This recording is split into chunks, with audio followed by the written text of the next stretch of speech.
केरल सरकार को early warning Bharat सरकार की ओर से दी गई है।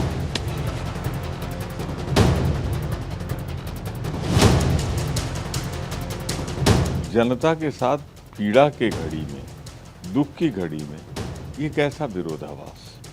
केंद्र सरकार से कहना चाहता हूं कि कम से कम मौत के मामले में ईमानदार हो जाएं, गंभीर हो जाएं।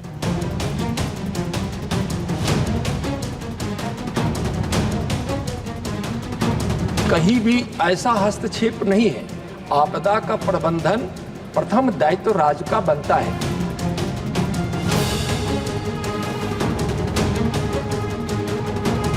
ये नेचुरल डिजास्टर नहीं है, ये मैन मेड डिजास्टर है।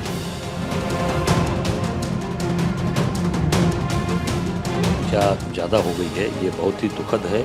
मुझे लगता है कि तत्काल सरकार को फौरी कार्रवाई करना चाहिए और प्रत्येक मृतक परिवार को सरकार कम से कम 50 लाख रुपए मुआवजा दे।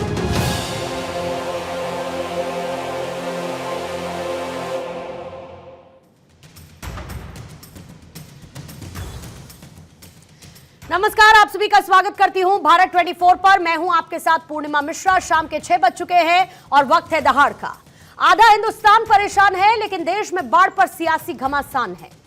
जाहिर है, जो तस्वीरें केरल से लेकर हिमाचल तक जल प्रलय की देखने को मिल रही हैं, हाहाकार मचा है। मातम और दर्द के बीच हर तरफ भयानक मंजर है और ऐसे में सवाल ये उठता है कि बाढ़ की बेबसी के बीच मरहम जरूरी है या फिर सियासत।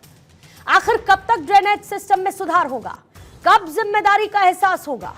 केरल के वायनाड में जो कुछ हुआ उसने साल 2013 में उत्तराखंड में आई आपदा का ट्रेलर दिखा दिया। गृहमंत्री अमित शाह ने संसद में कहा कि केंद्र की तरफ से 1-2 दिन नहीं बल्कि 7 दिन पहले केरल सरकार को अलर्ट भेज दिया गया था। ऐसे में सवाल ये उठता है कि क्या लापरवाही का शिकार हुआ है वायनाड। सवाल ये उठता है कि नीति नियत ठीक है तो क्या वाकई में सिस्टम वीक है।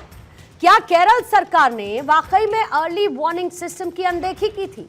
ओल्ड राजेंद्र नगर जिसमें हुआ हादसा, जिसके बाद क्या बिहार और दूसरे राज्यों ने भी सब कुछ सबक नहीं लिया। दहाड़ में आज इसी पर करने वाले हैं चर्चा। मेहमानों का खास पैनल हमारे साथ मौजूद होगा, लेकिन किस तरीके से बाढ़ के बीच सियासत तूफान पर है, पहले वो सुनिए। मैं सदन के सामने स्पष्टता करना चाहता हूं, 23 जुलाई को केरल सरकार को अर्ली वार्निंग भारत सरकार की ओर से दी गई थी।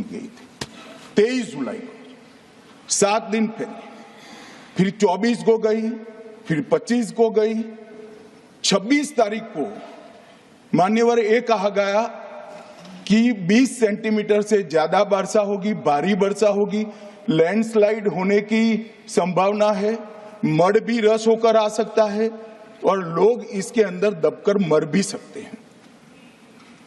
मैं कुछ कहना नहीं चाहता था मान्यवर, मगर भारत सरकार की अर्ली वार्निंग सिस्टम पर सवाल किए गए, इसलिए मैं कहता हूं प्लीज लिसन अस, मत चिल्लाइए, प्लीज रीड इट। जो वार्निंग भेजा है उसको पढ़िए जरा। यानी 27वीं अनुसूची की 3 की प्रविष्टि 23 जिसकी चर्चा कर रहे थे के अंतर्गत आपदा प्रबंधन अधिनियम 2005 अधिनियमित किया गया है में कोई परिवर्तन प्रस्तावित नहीं करता है। महोदय यह है। और महोदय, मैं स्पष्ट रूप से कहना चाहूँगा कि जो माननीय शौकत राय साहब ने कहा है और मनीष जी ने भी, कहीं भी ऐसा हस्तक्षेप नहीं है। आपदा का प्रबंधन प्रथम दायित्व राज्य का बनता है। जो क्षति हुई है, जो जीवन की क्षति हुई है, मैं श्रद्धांजलि अर्पित करता हूँ, संवेदना व्यक्त करता हूँ। पर मौत के आंकड़ों में भी फर्क है। आंकड़े 156 कह रहे हैं, वहाँ के एक मंत्री जी 250 के आसपास कह रहे हैं, 200 मिसिंग भी कह रहे हैं।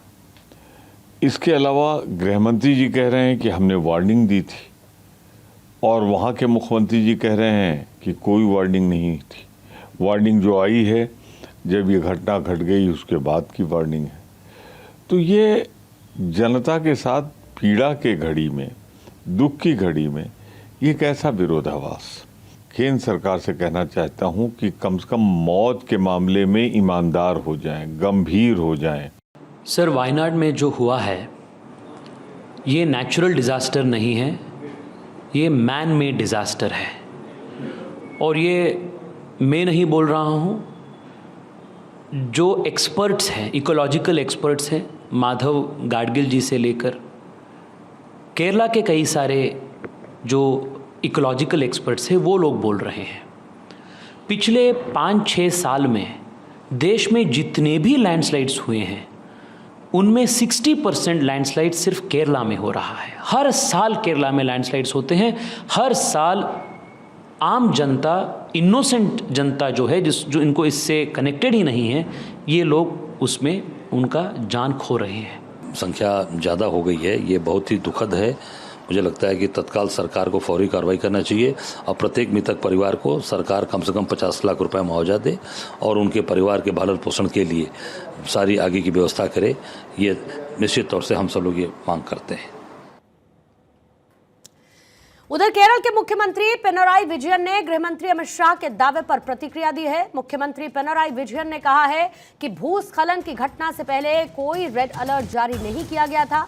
हालांकि घटना के बाद यानी कि कुछ घंटों बाद ये अलर्ट आया था। हमें जलवायु परिवर्तन पर काम करने की आवश्यकता है। जब ऐसा कुछ होता है तो आप दूसरों पर दोष मढ़कर जिम्मेदारी से बच नहीं सकते। जैसा कि मैंने कहा, मुझे नहीं लगता कि ये दोषारोपण का समय है, ये कहा गया पिनराई विजयन की तरफ से। आइए दहाड़ में उन सवालों का जिक्र कर देती हूं जिसके इर्द गिर्द रहेगी आज चर्चा। पहला सवाल यही है कि क्या लापरवाही का शिकार हुआ है वायनाड? बाढ़ आने से पहले इंतजाम क्यों नहीं किए गए? क्या अर्ली वार्निंग सिस्टम की अनदेखी वायनाड पर भारी पड़ी है?